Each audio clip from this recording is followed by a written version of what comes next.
Hello Hi. everybody. My name is Darius, Community Manager at SCS Software, and I will be your host today at the SCS stream. And we will have another episode of the special dev interview series that we do on the channel, which means that we always sit down with different SCS team member and we ask them questions about themselves, about what they do at SCS. While usually they drive at the same time, but this time it will be a little bit different. But before we get to that, I will let Onekke here just briefly introduce herself with 2 short sentences, just so you know, and then we will move on. Okay, so hello. My name is Alena / Onekke as a nickname. And here in SCS I work as a Houdini Artist / developer, which is basically part of the technical art department. And my primarily job involves the development of tools for automatization of asset creation, in short. Perfect. Yeah, I think that's a very good summary. And yeah, I can't wait to find out more, because as I said this before at the start of the stream, I personally have absolutely no idea what Houdini is. And I'm not gonna make like the cheap jokes that people have done on social media about like disappearing and magic tricks and I don't know what, because Houdini. But we will find out together. And thank you all for tuning in. So far, for now, I don't see you. I don't have the laptop. I have no idea how many viewers we have, whatever is going on in the chat, because the laptop is over there. But yeah. And as I said, we're going to do things a little bit differently this time around, because I'm going to be driving later on, and I'm going to be asking questions at the same time, which means that I will totally be fully present asking the questions. I will remember everything from the stream. But but before we get to driving, we figured maybe if Onekke doesn't want to drive on the stream, at least we will allow her to customize the truck. And what better truck to use than the new MAN, right guys? So yeah, you can, I guess, just do whatever you want with it. Okay, Take your time. It can be the entire stream. I don't mind. So it can be like for 1 hour. I'm not sure if you're going to be able to do customizations and answer my questions at the same time.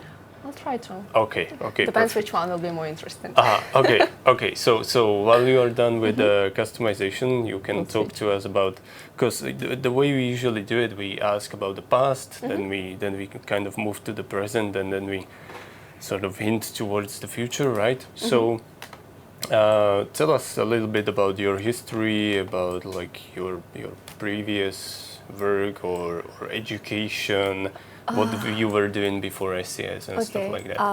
Well, my history starts back in Russia. That's where I'm coming from, and I moved here to study psychology originally. So I was planning to be a neuropsychologist. So first university was Charles University here in Prague, which unfortunately I didn't get into. My Czech language wasn't as good. So I tried another one, which I simply didn't like. Then I went to CTU, Czech Technical University, from which I dropped off because I started playing League of Legends, and it kind of got me sucked in so much. It was worth it. It was worth it, right? Totally it was worth it. Like I got to platinum at least. Platinum. Totally worth it. As a support. So, yeah, oh, yeah. There you go.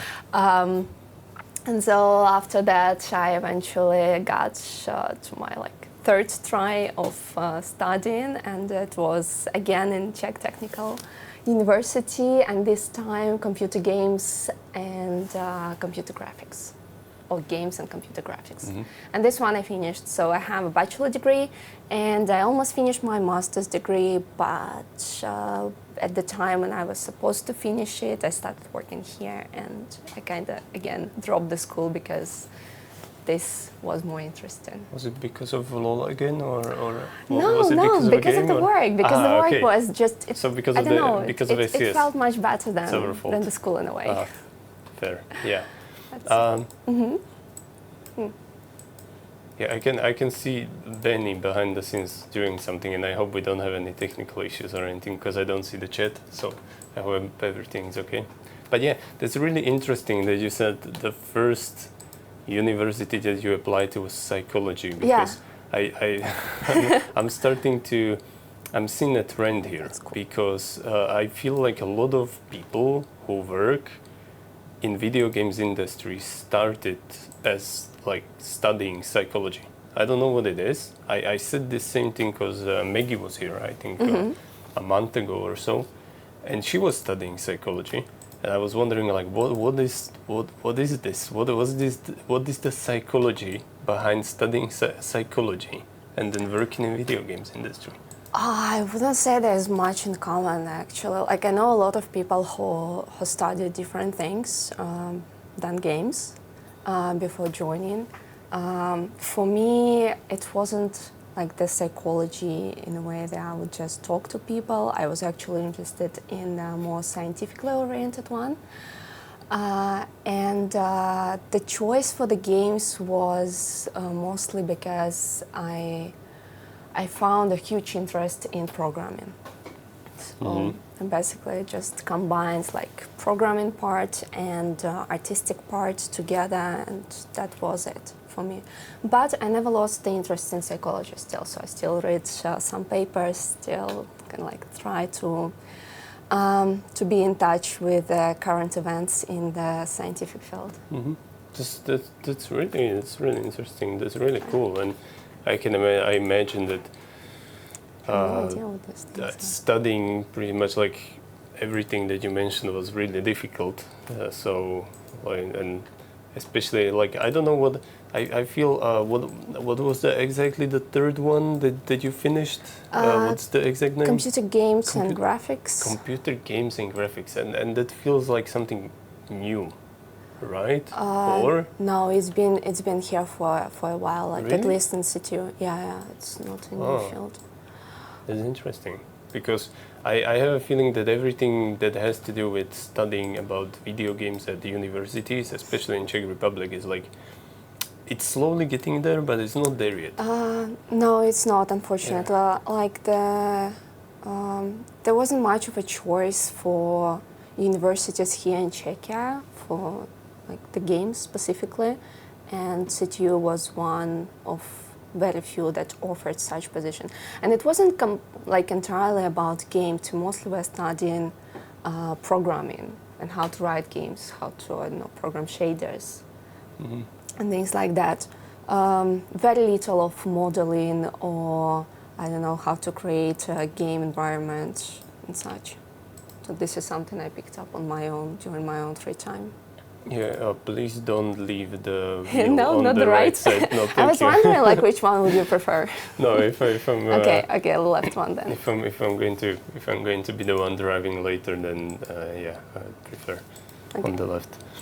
But so we discussed the university. I'm not sure if you want to add anything else to it. I think that's really interesting.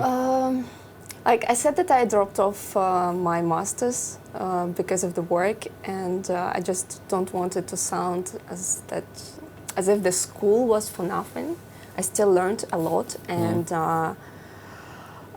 like for me, the only reason was that I simply didn't want to write another thesis. Otherwise, I finished all the classes and I really enjoyed them, and the knowledge I gained from those, it's invaluable in a way. So just for those who decide to drop off their university, just think twice about it. Fair.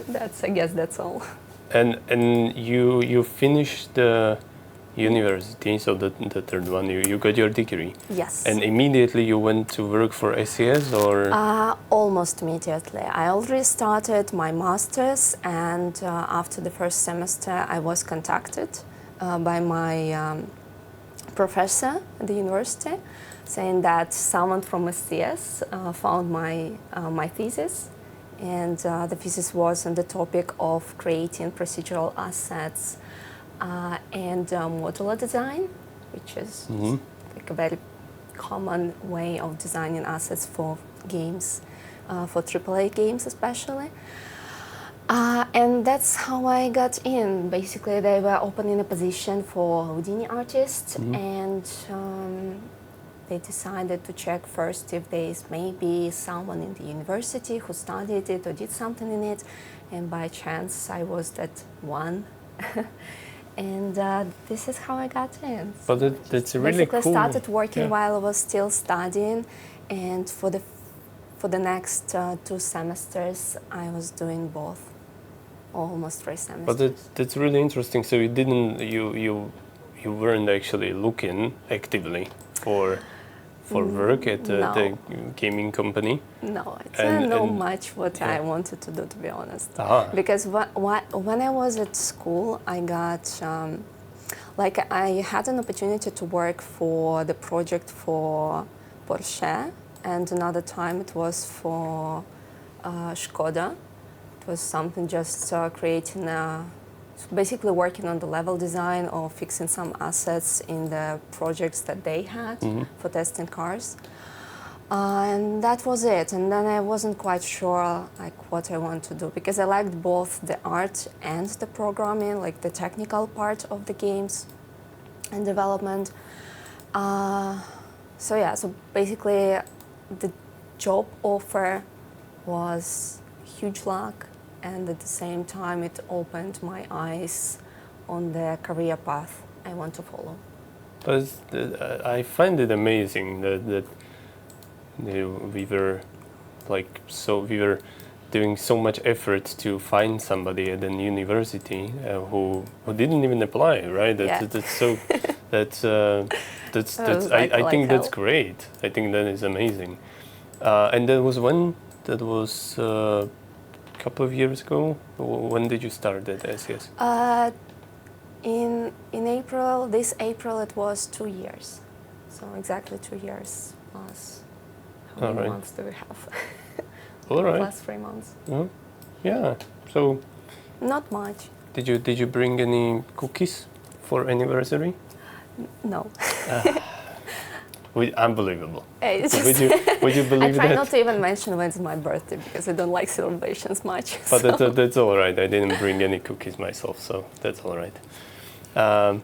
But that's really interesting. And when you started working at SES, so 2 years ago, was it the same position that you have now, or did it It was, in a way, it was a little simpler, because I started as just a Houdini artist, so my main job was to get to know how the assets are created in the company, how the procedural asset generation works, because I also wasn't that good working with Houdini, so I basically was at the same time just studying and working.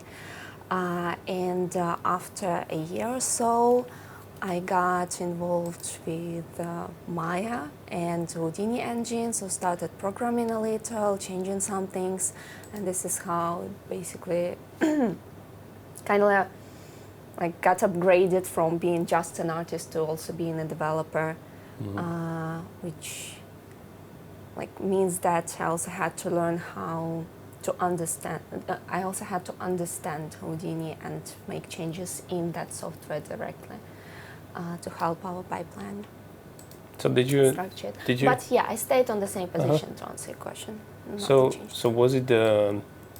Did you have to learn a lot of new stuff, or was the knowledge that you had from the university enough? No, an enormous amount actually, and I'm still learning, because one thing is what we learned at school, which is helping me to navigate, to at least have an idea of where to look for answers when I don't know how to solve a problem, for example. But then there is a whole different topic regarding how things work in a specific studio, because there's a different pipeline, there's a different way of creating assets, of creating, shadow geometries and such.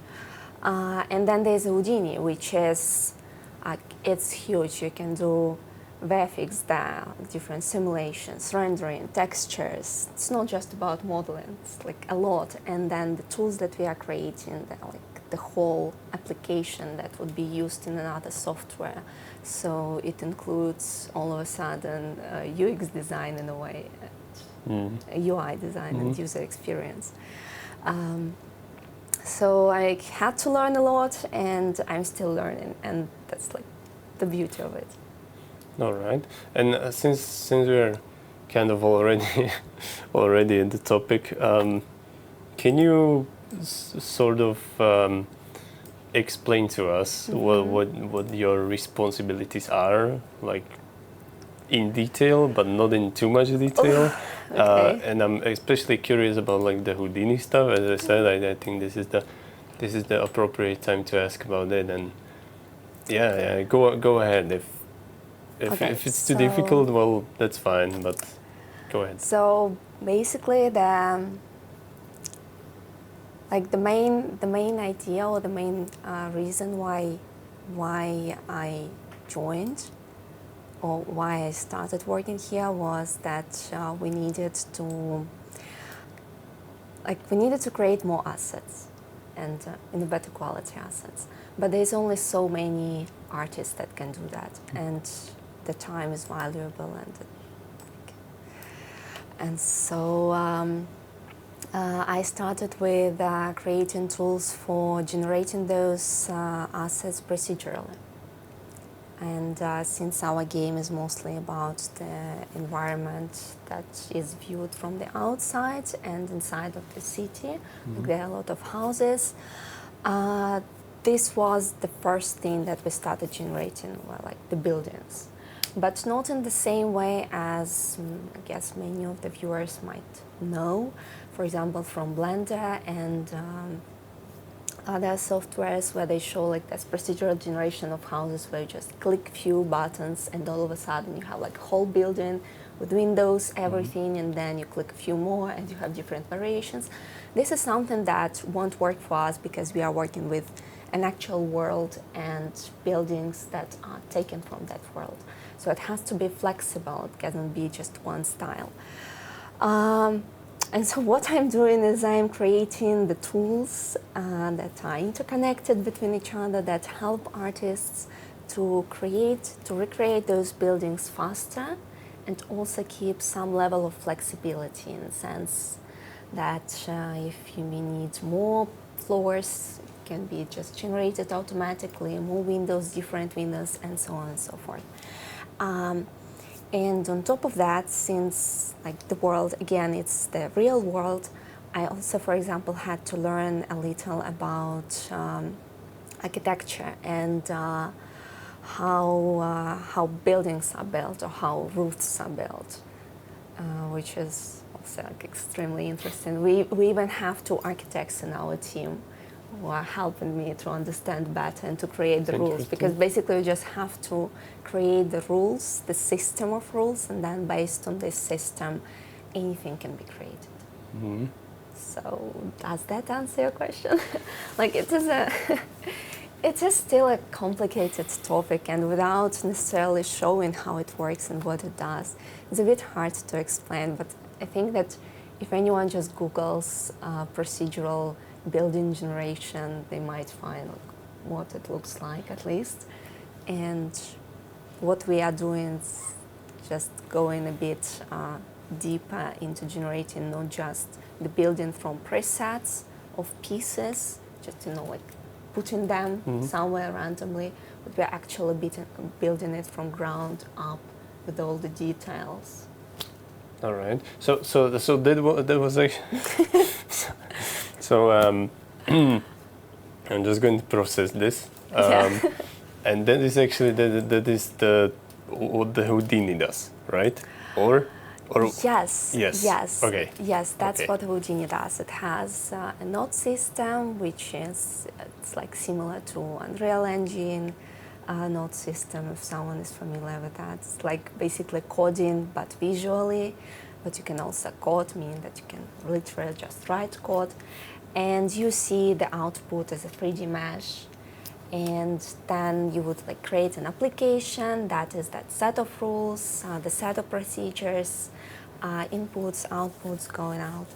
And that application goes into Maya, and then inside of Maya, an artist opens the tool and he adjusts it to his liking or his her liking to create a specific building based on the reference. All right. That's like the workflow that I am working on the development of the tool, and artists are working on using that tool. Mm-hmm. Yeah, I think I sort of get it. Not totally, but like at least a little bit. If there are any questions in the chat about this, feel free to ask. Darius seems confused.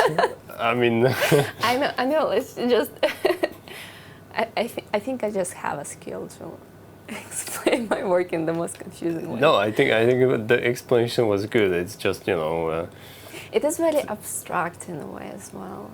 Like I can say that it's just writing a piece of code, and that piece of code would generate a bunch of different houses, if that would be more clear. But then it loses its magic, kind of. I don't know. No, I think it was explained very well. I think the explanation was very good. Okay. It made sense. It's just as you said, without like without actually showing. Yeah. If I had a Houdini here, I would show like what it looks inside of it, what I am working with, and it would be like almost as a spider web, just a bunch of nodes. Sounds complicated. It is super complicated. How are you able to do that without like losing your mind? For me, it's as if I was creating a mind map. Basically, I know where things exist, and then inside of those things, you can like go also deeper in that mind map. Like you have an idea here that would, let's say, create just the ground floor and insert windows there, and then you can go inside, and what you are dealing with inside of that creation, you deal with like the height, I don't know, the material, the UV unwrap, and with like a lot of technical stuff involved in it, the booleans and so on. And then there's like the whole picture where each tool has different other things it has to work with, consider. Like every building would have also different floors, cornices, I don't know, columns, some decorations put on it to create the facades. The roof has also different rules. Somebody in the chat says that they understood everything. The liar. No, I'm sure they did.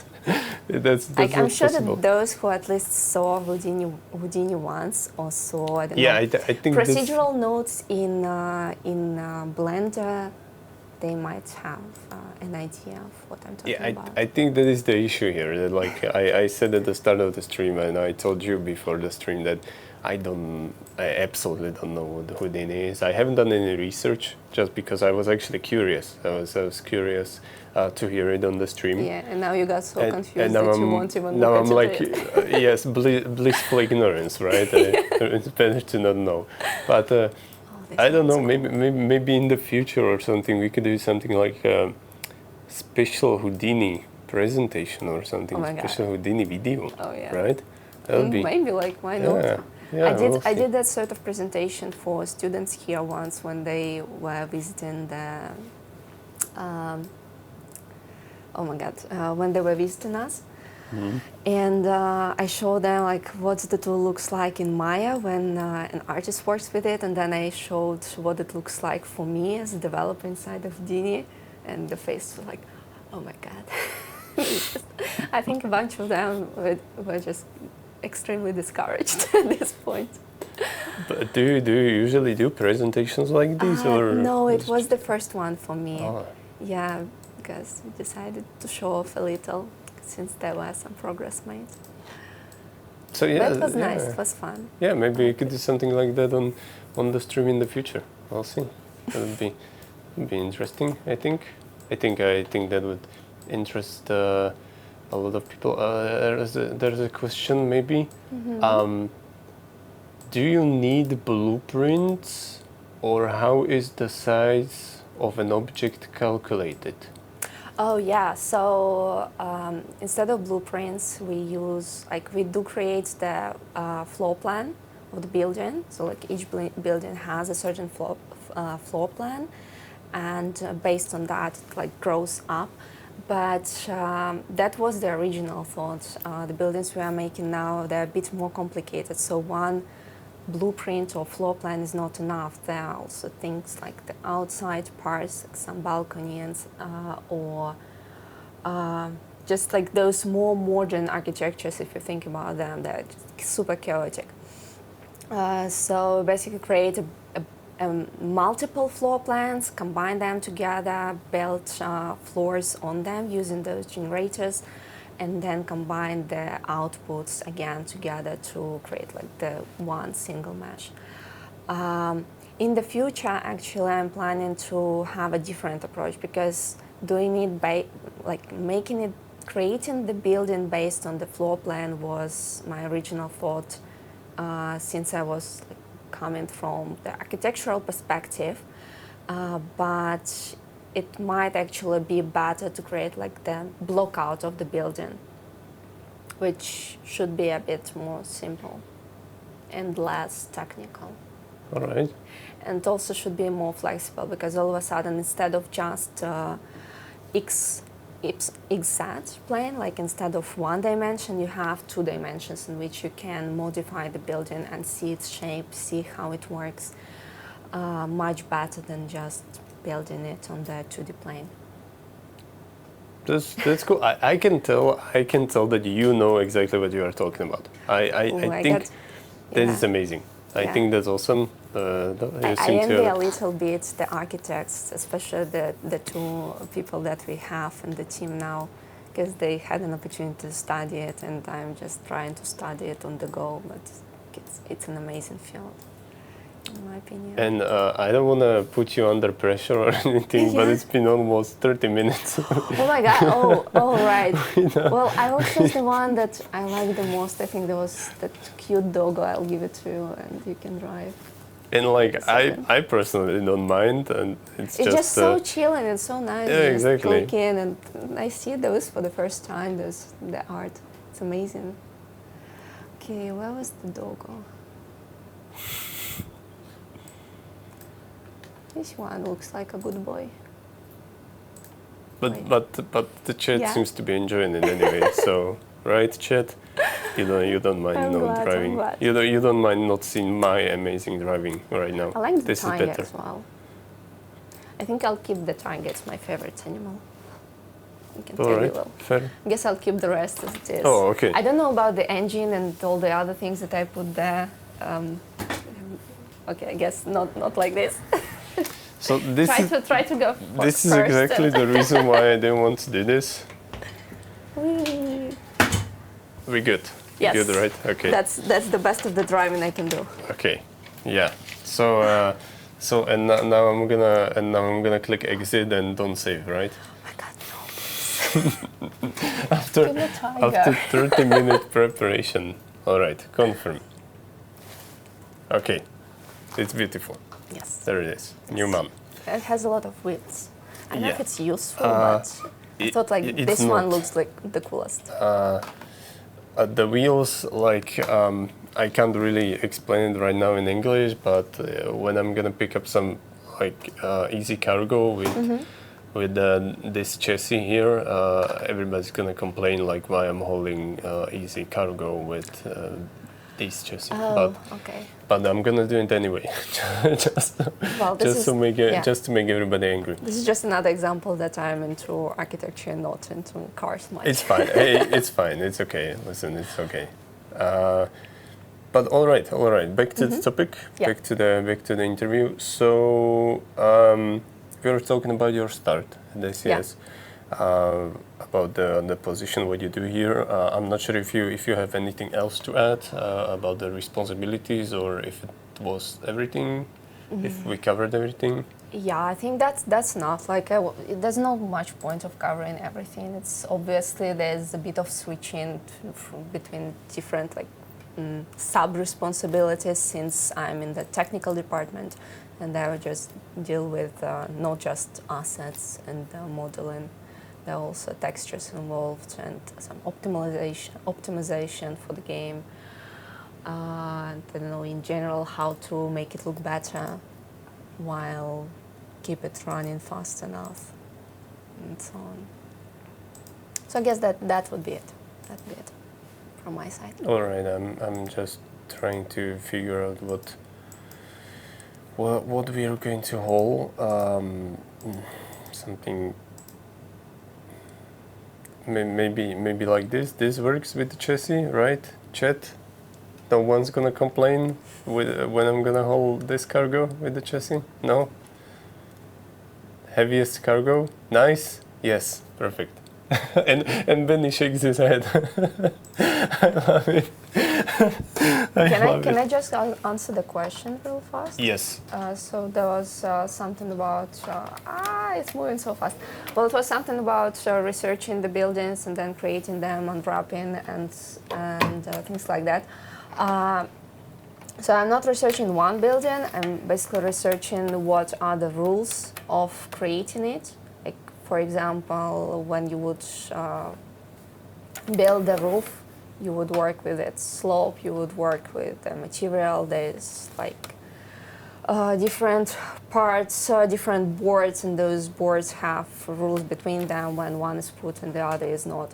So I'm researching first those rules, then create the application or create the system that would work, generate the asset based on them, based on the inputs, and then I deal with the side of unwrapping it, texturing, optimizing the geometry, making sure that there are no like T-junctions and some invalid polygons. So it's like on one side there is that question of how things are built in the real world, and on the other side is how things are built for the game specifically. Because if it was, for example, just for the, movie, or for the presentation, I wouldn't have to worry about my polygon count or the whole validity of the geometry I create. But in case of the game, it is very important. So I hope that answers the question.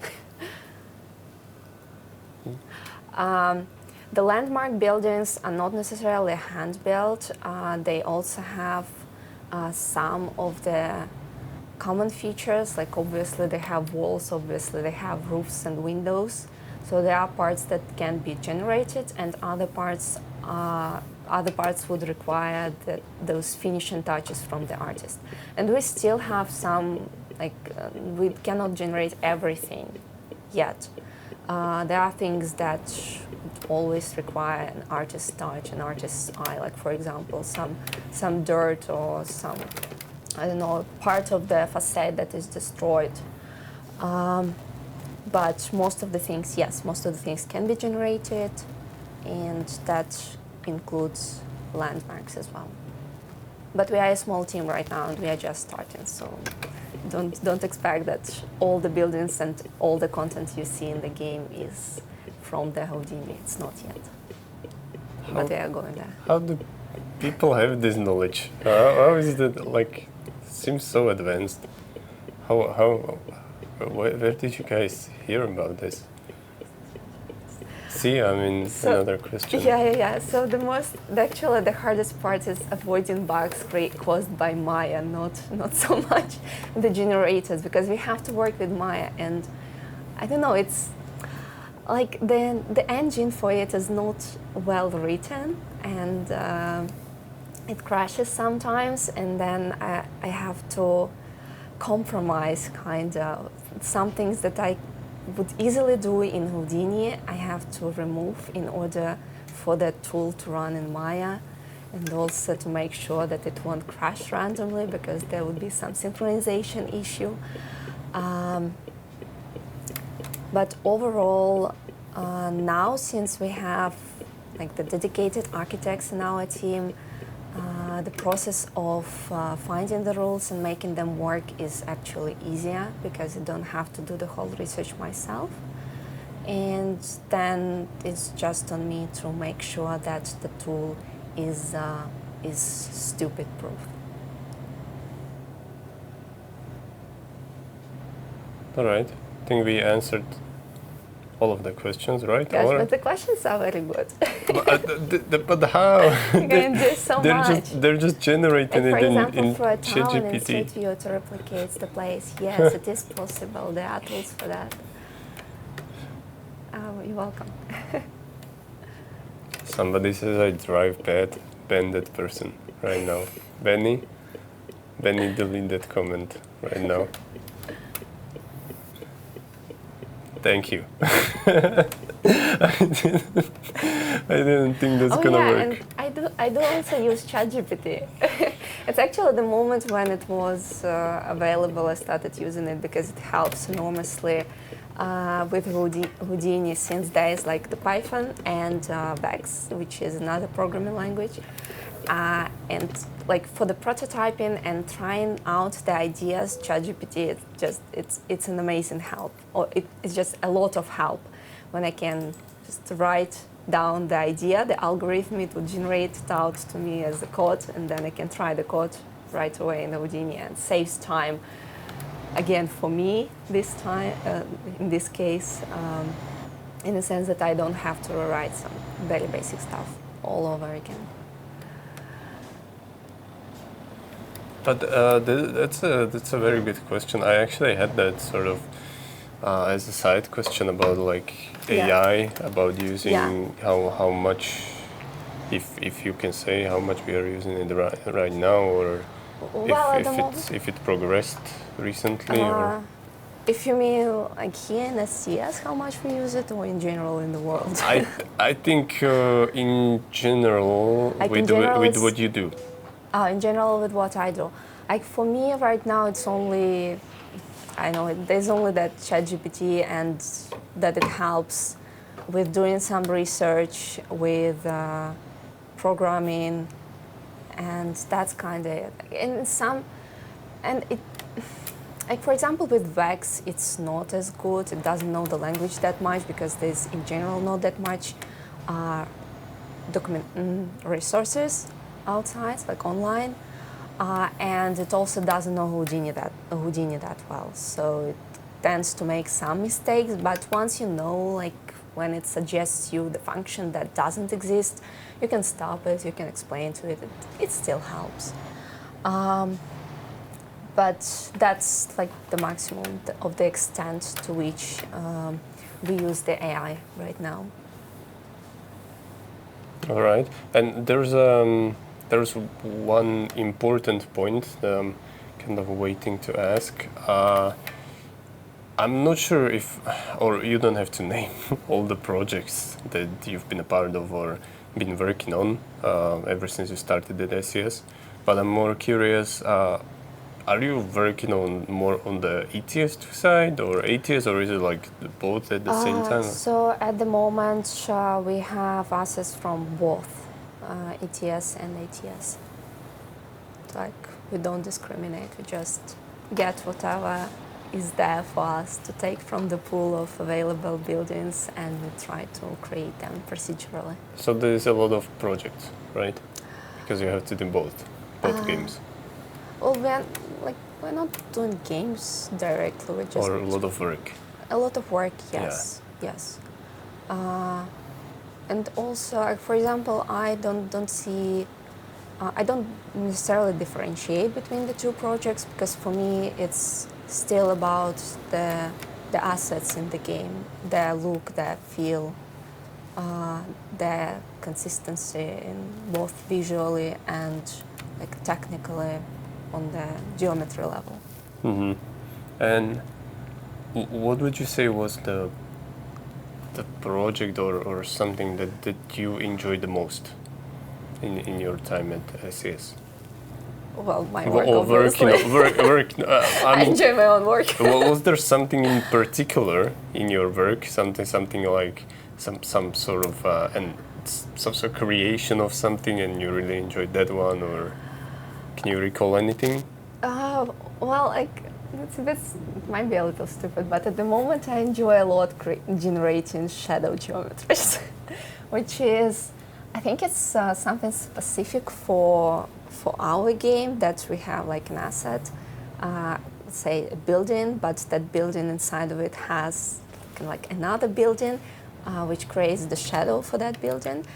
And that shadow before, or still in some cases, has to be created manually. And each person has like their own idea of how it should work, and there were a lot of inconsistencies in the rules.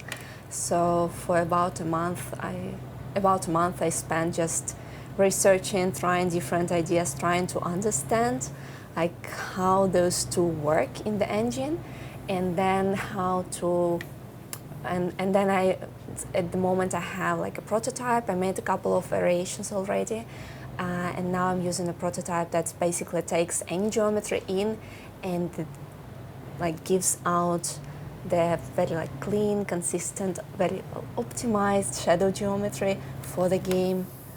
And like that's a bit nerdy, but I enjoyed it a lot, and I still enjoy it because right now like that's basically what I'm doing at the moment. I dropped most of the other development, most of the other like projects I have in development, so that I will finish this task, this particular task. It seems like the most important, and it's used a lot. So yeah, that's one of them. I mean, you And said it's not even graphical. It's just technical. It's just make sure that everything fits and works the way it should be, and that I'm capable of reading just a random amount of vertices and polygons and create something more consistent from it, I guess.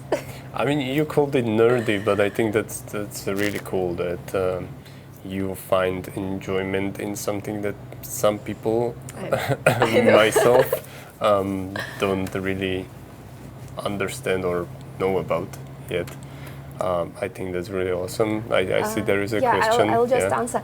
Yes, and they are generated already. So I already put together a tool that takes in, like you would. Unfortunately, we're not passing any buildings right now, but it would just take a building in, and it will output that shadow geometry, which has just specific rules. It cannot be as complex as the actual geometry, and it also cannot be too close to that visual part of the asset, because otherwise there would be shadow leaks, or in other cases there might be like light leaks, and so yeah. So I have the tool that does that. I'm just now improving it and trying to catch all the bugs that can appear. Was that an answer to the first question or the second question? That was for the second, about the buildings, and the first one. So math notes. Okay. When it comes to math, I tend to write my own code in Houdini because. So when I started, I used to use notes a lot, but the way Houdini is made is the VEX code is better optimized. So it would be just faster to write down a piece of code in attribute wrangler or just like in VEX, rather than putting those math notes one after another doing stuff. So yeah. All right. Yeah, there is a lot of math. There is a lot of a lot. I actually started appreciating it a lot more once I started working here compared to back when I was at school and we had to deal with vertex vectors and matrices and different transformations, and nothing made any sense to me. But now it does. Now it also has the utility or the usage, the point of even existing.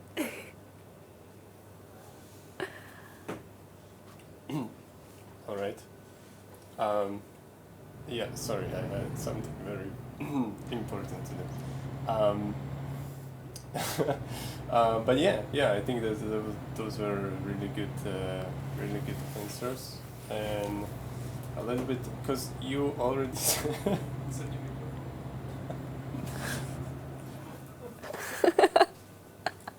Have a microphone issue. I'll read the chat in the meantime. Can we use one microphone at the same time?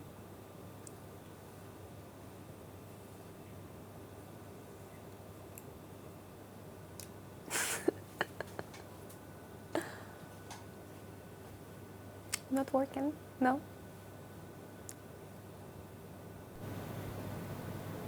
Is it okay now? Hello? Hello? It's okay, right? Okay, so apparently Ben turned off my microphone for some reason as well. I don't know what that was. It was such a strong bend that it turned off my microphone. But yeah. So what I was saying, I think that those were really good responses to the questions. I think even the chat appreciated the responses, and we touched upon it already, but. I was kind of wondering. So we covered the past, as I said. We covered the past. We covered the present. I suppose. And about the future, like I think we already discussed it a little bit when you said what you like to do, or what you like doing, and but still like. I hear that your microphone is dead. So while it is dead, there was a question about the map. I'll just. I guess do my own stream. Yes, like I hope I can say that. It's not like there isn't. It is possible to generate the whole map from the Houdini, and I guess the person who asked might know that already, because there are those OpenStreetMaps that can be downloaded. Yes, my takeover. Downloaded or imported into Houdini, and based on that, they would like draw the whole city, all the roads and such. However, it is not something that we can use at the moment, simply because of how our engine works. And like to use Houdini inside of specific engine, you would need kind of like the bridge between the two, and we don't have that now. And but yeah, it is a plan. It is something that I want to work on and try out how it can help us generate faster maps and guess more DLCs. But it's not something that would happen in the next, not even a year, I would say. You know, it's a huge project as well.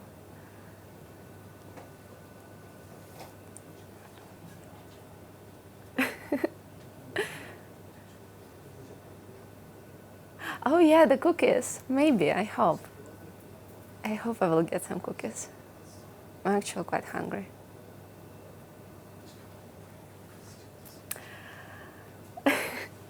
You cannot come back without the cookies, like.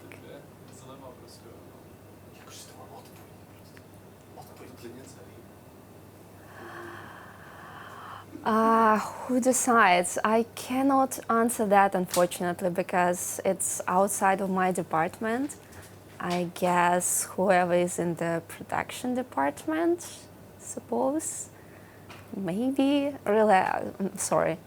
Like whatever is inside the technical art, inside of my specialties, I can say something to that, but not to the towns.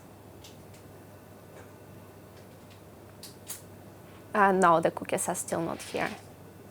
They're still trying to figure out what's wrong with the microphone.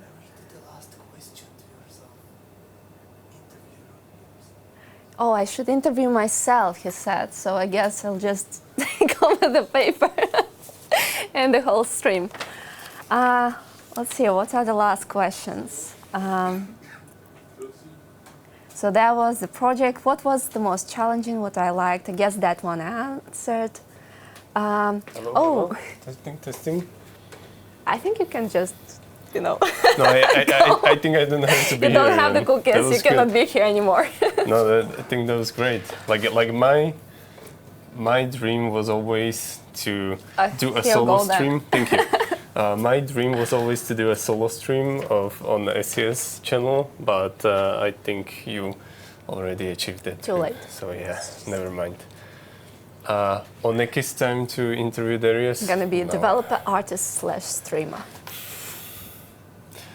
I mean, you've done. It was really good. It was really good. I think. Do you want to be host on this channel in the future? Sure. There we go. +1. But yeah. I'm not sure I have that much time in my life though. No, There's it's just still a lot to learn. Just an hour here and there. Still a lot to do. But that actually perfectly connects with the question I wanted to ask before the issues. I was wondering like about the future, like what you want to learn in the future, how do you want to improve, or Yeah, so like yeah, at the moment, like of course I want to learn more about Houdini. What I'm doing right now is just geometry oriented, but I also want to learn the VFX, and I started learning procedural texturing in it, which is quite complicated compared to substance design.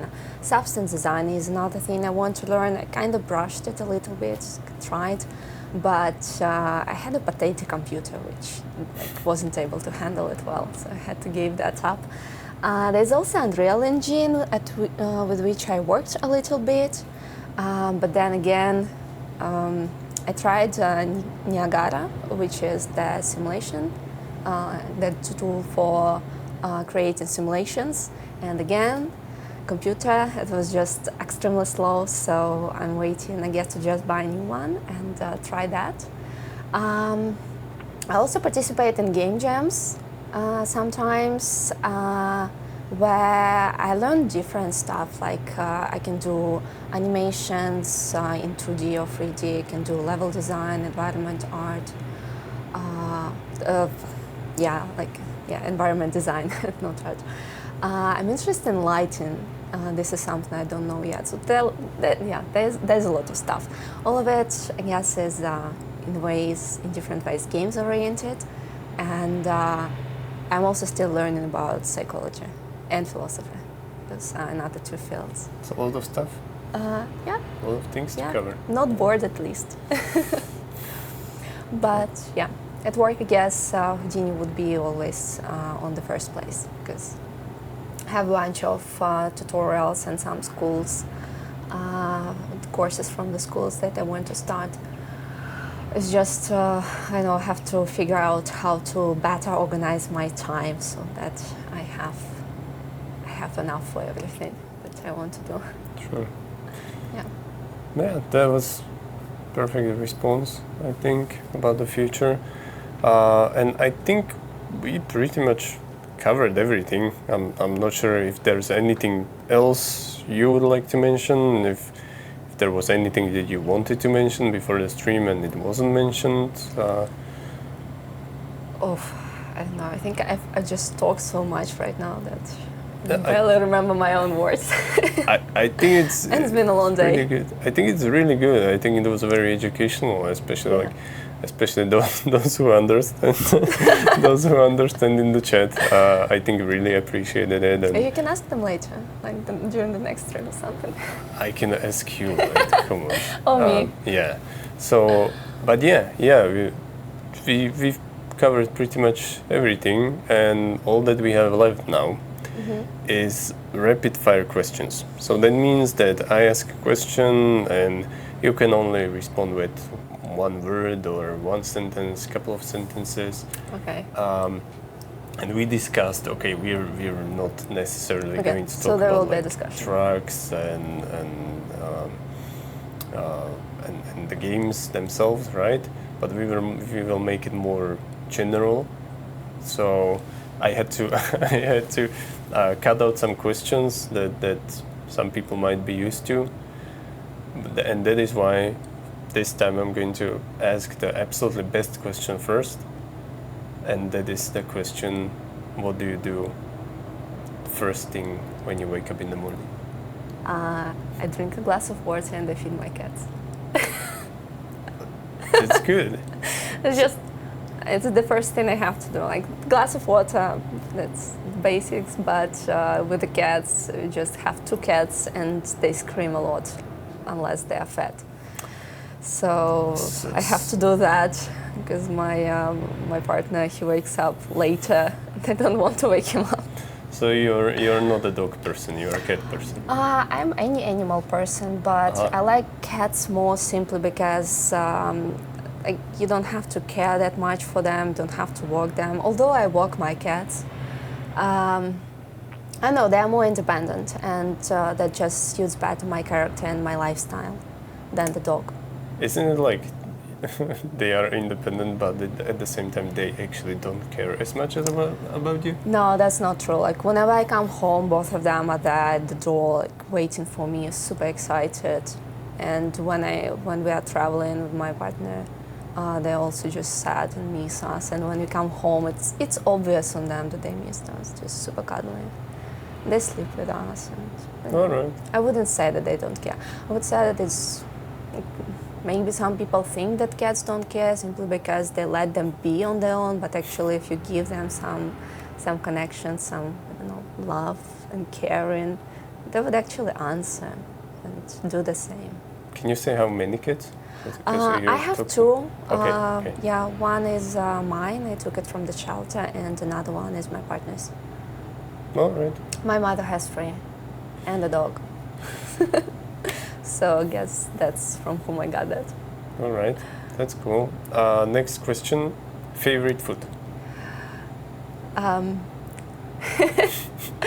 So I would just throw it there. I call it dog biscuits, which is. And now the explanations, those are like the whole grain biscuits from Marks and Spencer that I eat. And it's a very basic food, but it's very tasty. And it is in the shape, I don't know, it just reminds me of those dog biscuits that the dogs would eat, and that's why I call it that way. Is it? But yeah. I just turned vegan recently, so all my foods are new, and all the old ones, I cannot quite say anymore that they are my favorite, since I'm not eating them.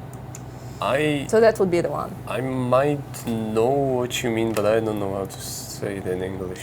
Those are just the biscuits, just the whole grain biscuits. Yeah.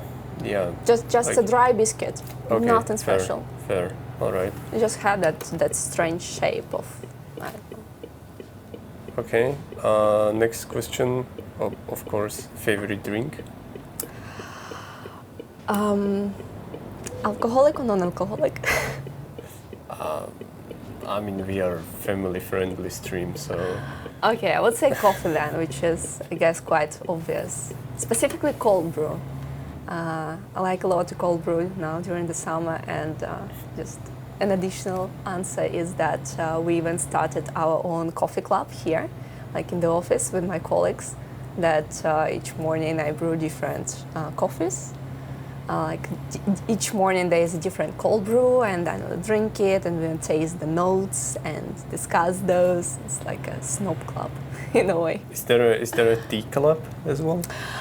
No, not yet, unfortunately. But we can start this one as well. Like, I like teas a lot. No, that's because Alex is in London, so he would have to be like the president of the tea club.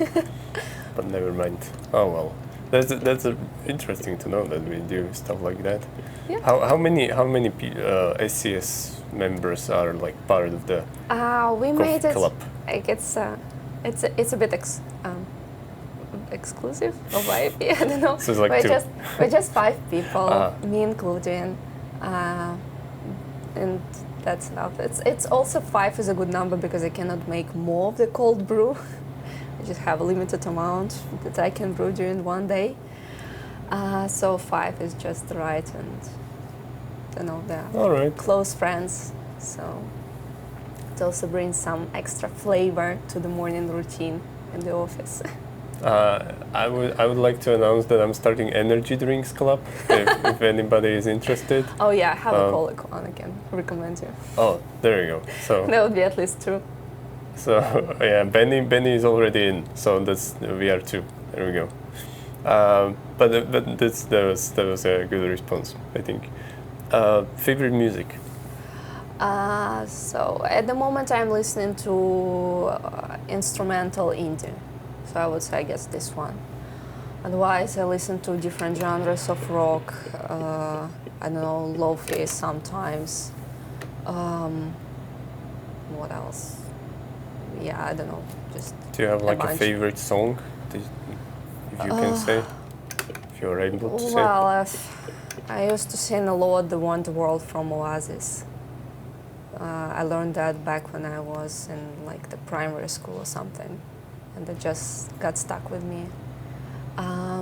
But no, right now, like I usually just stop listening to music from time to time because I get bored of the same sound, and then I need something new, like something more exciting, and that's how I basically just research for new genres or for new, I don't know, like feels in the music.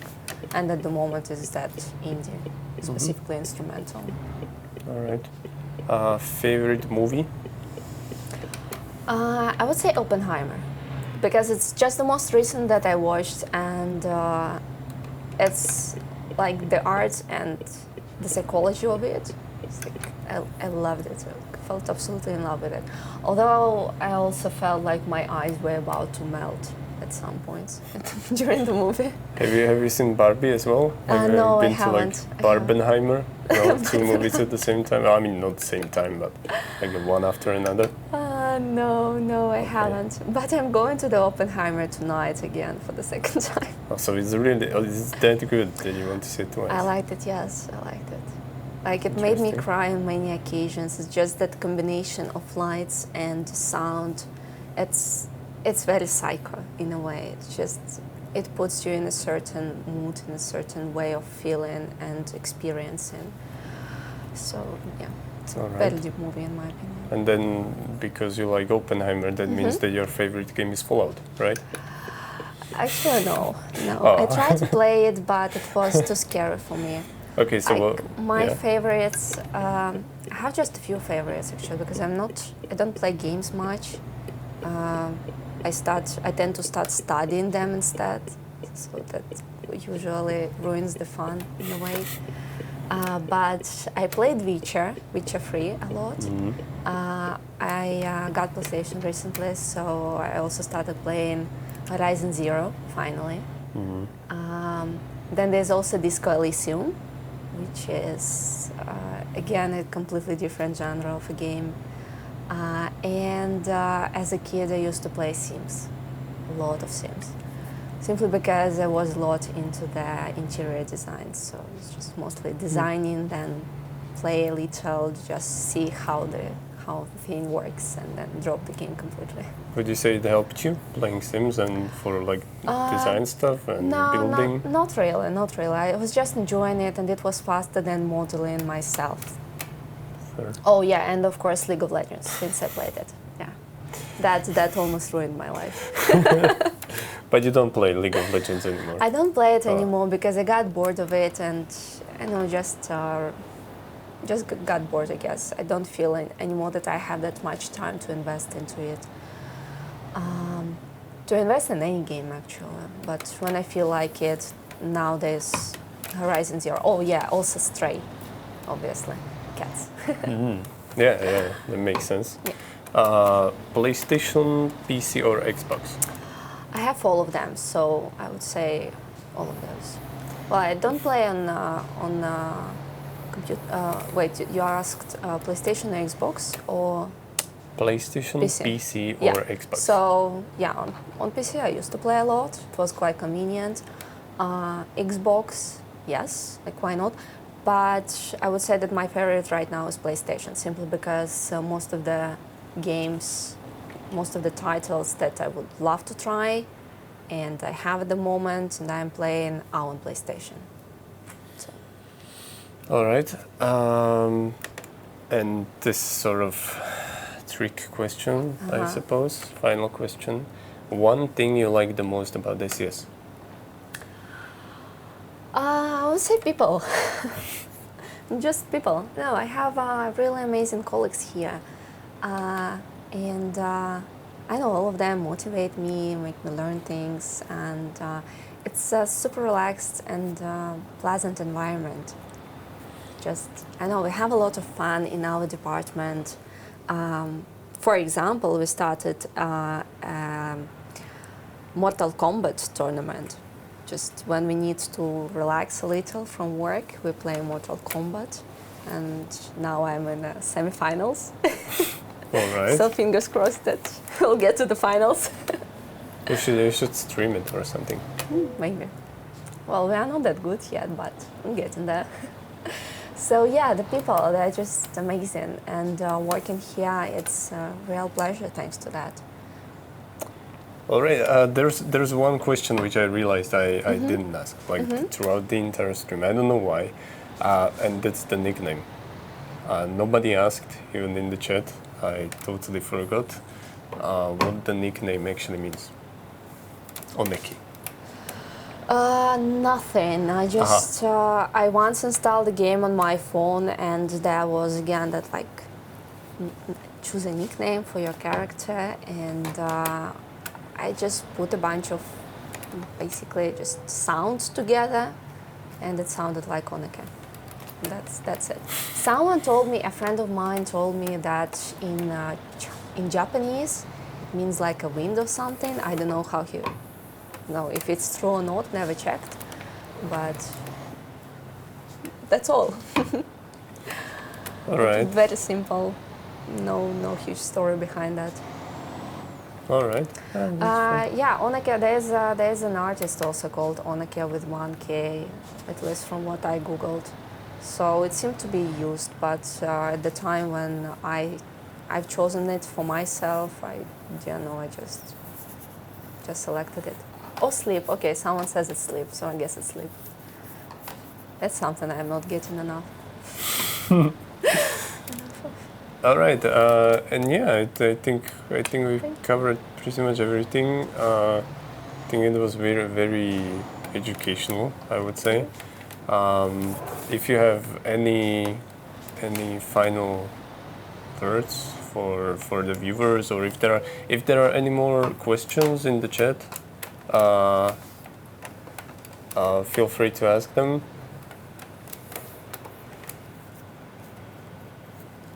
No, don't stop commenting on this parking spot, okay, guys? Ask the questions, please. All right, I was supposed to park.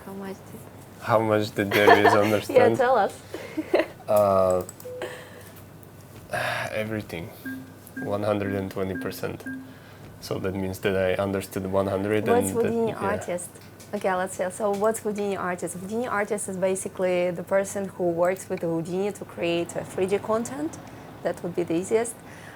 In the comparison, Houdini developer is the one who codes, like creates tools either for Houdini or Maya, in my case at least. So Houdini is the program. Yeah, Houdini is the program. Yes, Houdini is the program. It's a very popular one. It's a good rapid fire question there. Cake or fruit? Well, about the favorite city or country, it's like since I'm not working directly on the game, meaning that I'm not involved in which specific city or town the assets are created for. I'm just working on how they are created. I don't even know, to be honest, so I cannot answer that. But yeah, we'll see. I'll have to go through the game to see the things. I sometimes take the buildings from different parts, and for me, for example, the buildings from Balkans, like the architecture there, I enjoy quite a lot. Last year, I've been a couple of times to Romania, and I absolutely fell in love with the way the architecture works, the combination of new with old, with like falling apart. It's like the porn for architect in a way. Oh, for me as a nerd. Manual versus generated. I didn't catch the previous question about generated. It was something like I can't read it anymore because. Better than building. Generating the building, it's not like it looks better. It can look better actually, but most importantly, it should be faster, and it should not be like a dead asset. Because when you generate something, you have the rules and the history of how it was created. So whenever we would change something or would decide that, oh wait, this building actually has an extra balcony, or it has 3 floors instead of 5, you can always go back, regenerate it, and it's done, compared to the artist opening the scene with just dead vertices all over the scene and removing them. Favorite track? Okay. That's a tricky one. I know absolutely. It's what's your favorite track in game? I don't know even what types of cars there are, so like really a total noob in that. So unfortunately, I would say this one. This one looks nice, so like why not? If I was shown a couple of them, I would select the favorite. It's a good choice. It's the newest track, so design good porn. choice. Yeah, that would be it. Yeah. But yeah, I think it was a great stream. If you would like to say now any final words to the community, to those watching, I'm sorry there's not gonna be any raid today because the laptop that I have here ran out of power. So sorry guys. But yeah, if you would like to say any final words, then go ahead. There's something about influences. I'm not sure if it's referring to like what motivated me to learn Houdini or my resources. I would say like just a huge shout out and thanks to my professor from the university, because originally I was interested in solely the modular design, just the design of assets. But he pointed out that, hey, there's also like the procedural way of generating things. And then I just looked into it and that sparked my interest. And that's how my whole career and my path began. So I guess that's my biggest influence in a way. All right. Yeah. So I guess any final things from you? Gosh, well, I enjoyed it a lot more than I expected, and it wasn't that scary. And I hope that talk motivated some of you to take a look at Houdini, to take a look at, I know it's 3D graphics, or maybe you would even appreciate the games more, because there's a lot of things involved into creating a game, especially on the visual part. I'm not talking about the programming. Programming, of course, is also super complicated, but on the visual part as well. And there are many ways in how one person can contribute to creating a game, and you don't even have to have a specific education for that. It's a field available for anyone, and anyone can find the place there and create something great. I guess that would be it. Yeah, thank you, and thank you very much for being an awesome guest, especially for that part when you were a guest and a host at the same time for a moment. I think you did it really well at that time. Multitasking is a thing. Yeah, I mean, it's in your job pretty much. So it is, yeah. But yeah, thank you all very much for tuning in. Thank you all for tuning in to today's stream. I don't know how many we have watching right now, or we had, because as I said, the laptop that I'm usually looking at is out. So artist. yeah. But yeah, it was for over 400 people. There you go. That's a good number. So thank you all very much for tuning in. I hope you found out something interesting. Again, thank you very much, Onekke, for being here. Awesome guest. And yeah, we'll see you tomorrow. Tomorrow we are releasing a new DLC.